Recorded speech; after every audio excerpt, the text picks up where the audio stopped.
Hello and welcome to another episode of my daily diary.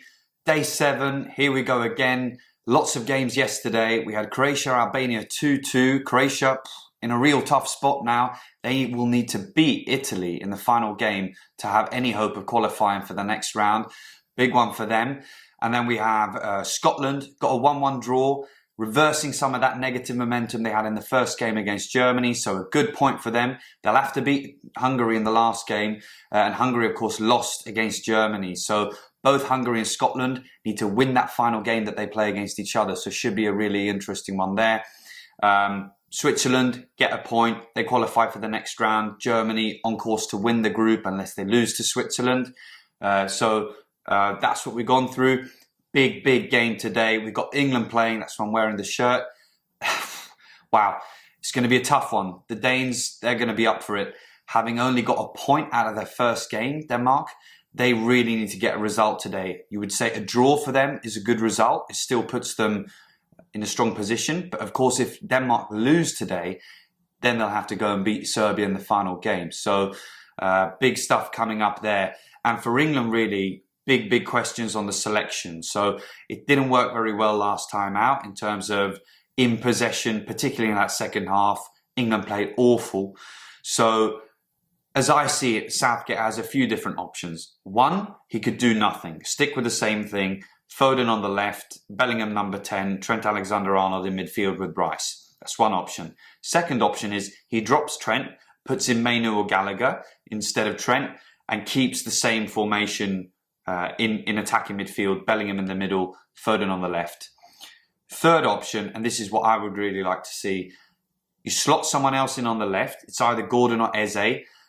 I'm not really sure who's more in form out of them two, but I'd like to see Eze give a go. Give a go to Eze.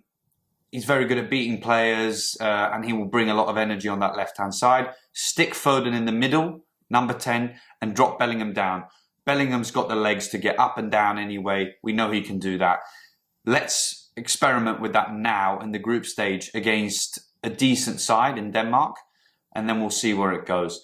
So my prediction for today's game is going to be a 2-1 England win, a very narrow one. I think it's going to be tough. We'll probably have to suffer at times out of possession, but I'm expecting an England win and a strong England performance, not that bag of, you know what I'm talking about, bag of shit, basically, that we saw against Serbia. So that's what I'd like to see. And then final game, Italy against Spain, which is obviously a big one. Big rivals, Italy and Spain.